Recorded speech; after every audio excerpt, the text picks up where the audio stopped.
Hey all, welcome to the Peanut Gallery. Today I'm going to be reviewing Lord of the Rings Fellowship of the Ring, the extended edition. Now, when I watch Lord of the Rings, I only watch the extended editions. I know that a lot of people prefer the extended editions. I'm one of them. 100% think it's the best way to watch these movies. I think the normal editions, I saw every single one of them in cinemas. When I was a kid, when I was like, I think I saw Fellowship when it was 2001, so I was about 7. Absolutely loved it. Thought it was a little bit boring at first, but this first one's really grown on me a lot over the years. I have a lot of appreciation for this movie. So let's start with the story. So we start off with the story with a great introduction, an unbelievable introduction to Middle Earth and its past war and history, and watching this this prologue got me really excited for the series which is coming up on Amazon and Amazon Prime. I'm hoping they delve deep into it, but this prologue, it's an extended version in this extended edition and it's absolutely fantastic.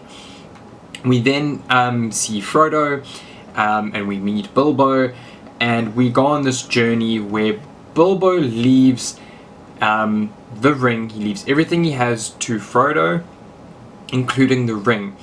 He wasn't going to leave the ring, but after a confrontation with Gandalf, manages to leave the ring to Frodo.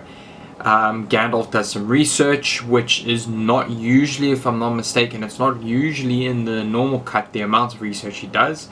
And he then comes back and basically tries to find the ring, and then the tension and the story just goes off from there. I love this story, just the trilogy in general. For me particularly, I think this is the weakest story. In saying that, I'm still giving it 8 out of 10. It's the weakest, but it's still 8 out of 10. It starts the story off in near perfection, in my opinion. But I've always had something against stories that set something up.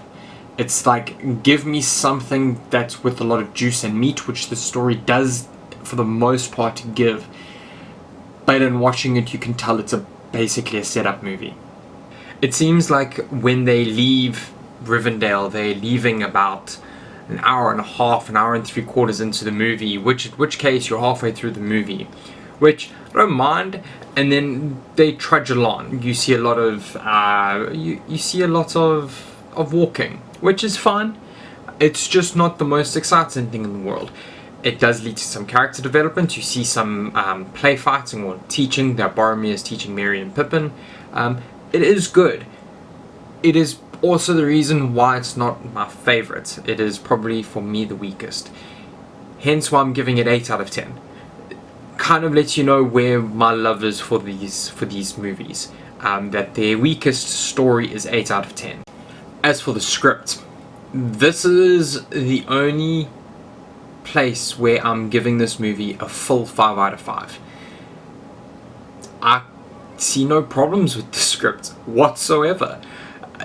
Yes, as I said, I think the story is the weakest out of the 3, but I think from a script perspective, they wrote this brilliantly. This whole trilogy, in my opinion, is a near masterclass in writing, with regards to scripts and that kind of thing, and an adaptation. Whilst I do have my opinions on the books, I prefer the movies. Some people might find that sacrilege, but for me personally, I found the books are a drag to get through, and I don't find these movies a drag to get through. I think from a script perspective, unbelievable. Really unbelievable. I haven't seen 2 or 3 in about a year and a bit, maybe 2 years. I am rewatching them, hence why I'm doing this review. But I do feel that, as far as I can remember, all of these movies are probably, spoiler alert, going to get 5 out of 5 for me, for their script, because I do think that they write their characters exceptionally well. They write their stories brilliantly, their dialogue amazingly.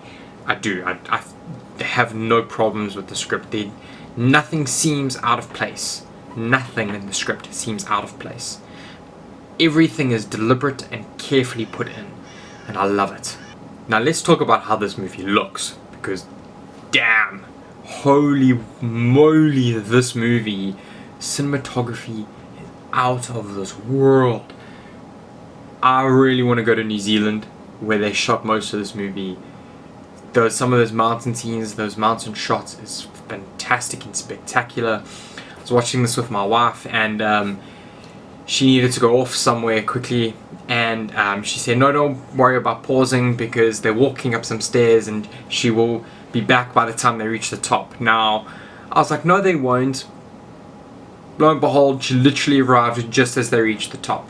It took them a good 60 to 90 seconds to get to the top of the stairs, no walking anything, and this is in the Elvish forest. Now, for me, it didn't feel that bad because it was beautiful.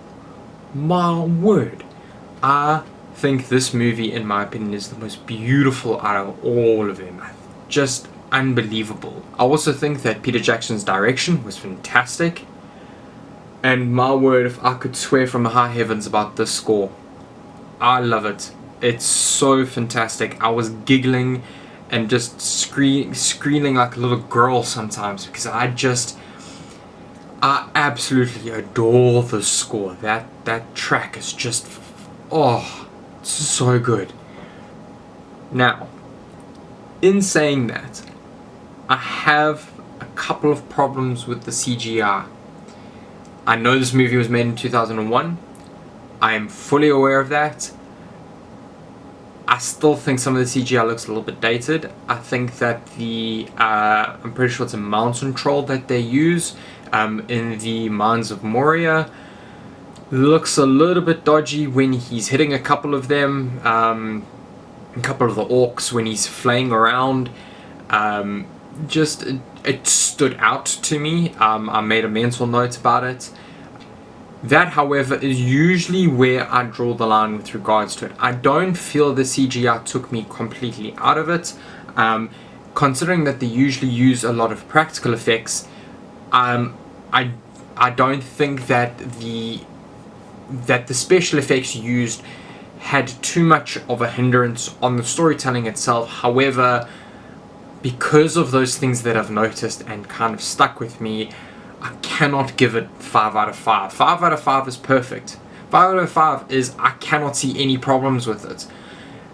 I could see problems, a couple, not many, but a couple, if I was using a 4-point system. So if I could go 4.8, 4.9, that's what I would go with. But I can't, and I can't give it 5 because it's not perfect. So it's got to be 4 out of 5. So, how did I enjoy this movie? Well, pretty sure you can tell. Freaking love it. Absolutely, I love this trilogy, and this is the first one of the 3. If this one doesn't work, the other 3 don't usually come out as well. There's always that black mark. This one's great. This one's phenomenal. I think that the extended version of this is where it really shines. You get really good scenes added in there, and extended scenes, as I mentioned, the prologue, that just give this a lot more depth and weight behind it. There are 2 scenes that come to mind that for me are noticeable differences within the movie, but within the 2 cuts between the extended edition and the normal edition. The first one is at Galerian's memorial. Galerian is Aragorn's mother, that's what we learn, and she brought Aragorn to Rivendell. Now, you don't learn about that in the normal edition. You only learn about it in the extended edition, and it's, for me, a vital part. It's how you know that why Aragorn can speak some Elvish, why Aragorn is the way he is, how he has these relationships with these elves. You wouldn't know that otherwise. And I remember watching, and how does he have it? Is it just in his travels? No, this is why he grew up with them. I also feel that the added scene of the Fellowship leaving Rivendell, Elrond is bidding them goodbye, and they're all walking out together, with Frodo leaving them. And Frodo's terrified, and you can see it. And he doesn't know where to go, so he asks Gandalf, which way, left or right? Gandalf says, left. I think it's left. And it kind of shows that, yes, Frodo's this face, but he's terrified. He's so scared to do this alone. And it kind of is this, it's his sort of story arc that, his story arc for this movie is, he's terrified to do it alone. I mean, first off, he doesn't want to take the ring. He feels that he then, in the middle of the council with Elrond, he ends up taking the ring because he feels that he's the only one who can, and he knows it needs to be done. He then says, I can't do this alone. But then you get to the end of the movie, and he insists on going alone because he feels that no one else can do this but him. He feels this burden, and Aragorn agrees with him that he probably does need to do it alone because of the ring's power. The ring has this power, and it seems that men are so susceptible. However, the more in depth does come at a cost of 3 hours and 30 plus minutes. It's long.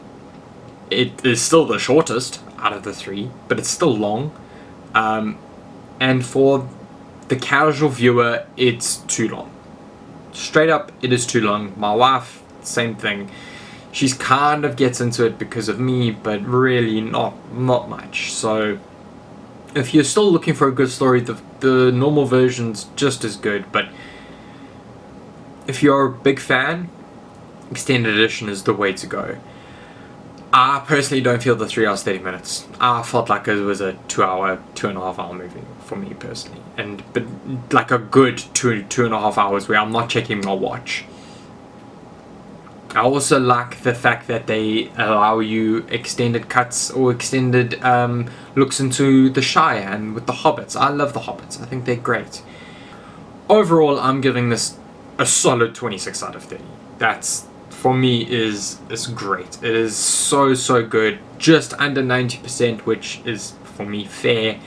I probably might want to go higher to get it just above 90%, but on my rating, don't think so. Actually, think just below 90% is good. Is a good place for it to be. So guys, there you have it. My review on Lord of the Rings: Fellowship of the Ring, the extended edition. Over the next month, I'll probably bring up the other two. Absolutely love these movies and really looking forward to it.